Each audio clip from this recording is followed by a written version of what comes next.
I've decided to make a new video about stalking.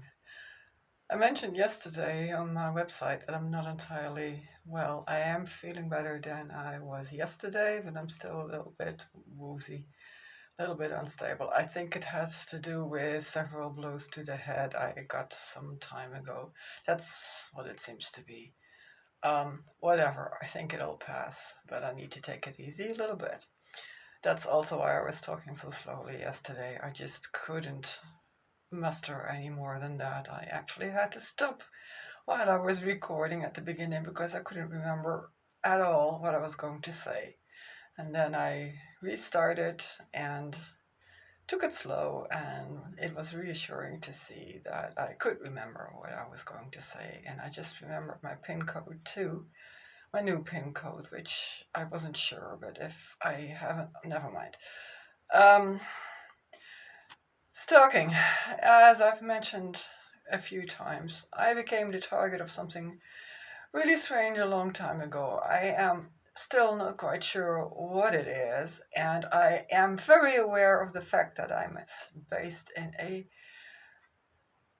small island-based community with a really strange culture, and that definitely plays a role as well. But I've been thinking about stalking and autism and Asperger's and so on. And it's dawned on me, and please don't take it the wrong way, that there are similarities between how wildlife animals behave and how perhaps some stalkers behave. I saw a video yesterday about a woman, a family actually, who raised a little bird, and now the bird has decided to live both with them and in the wild. The bird goes out every evening and comes back every morning. Some wildlife live like that.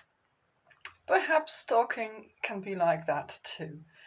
There are people out there who have a different kind of logic, who have a different style of communication, and they may find certain people very nice and pleasant to be with, to be around, and see them as family perhaps.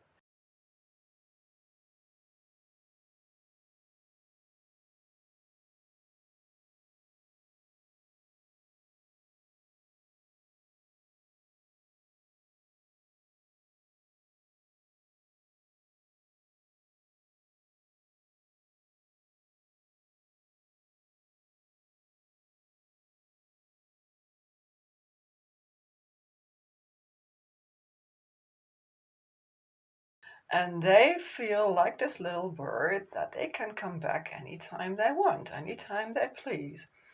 We humans, when it concerns wildlife, we tend to think it's cute. But when it concerns other human beings, we tend to find it strange and puzzling and perhaps frightening because we don't know what that person wants from us. But perhaps this helps to see how some people end up stalking others and why they do it, what they mean by it. I don't know who can build the bridges. If you ask around, nobody ever knows anything about anything. There are no experts on this, as far as I can tell, anywhere. People who say they're experts, yes.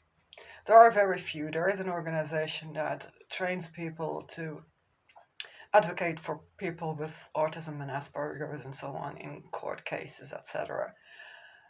I don't know whether they can help mediate in stalking cases.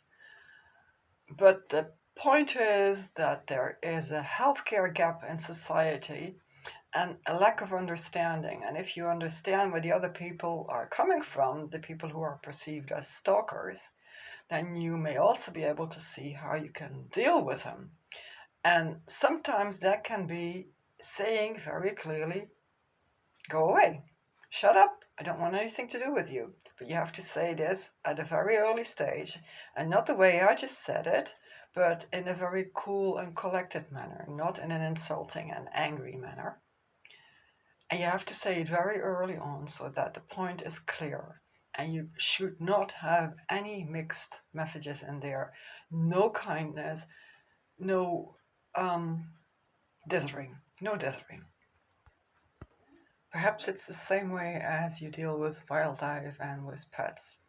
You have to make very clear what you want and not be torn between fear and kindness and frustration and anger. Just be very clear and very cool and very calm.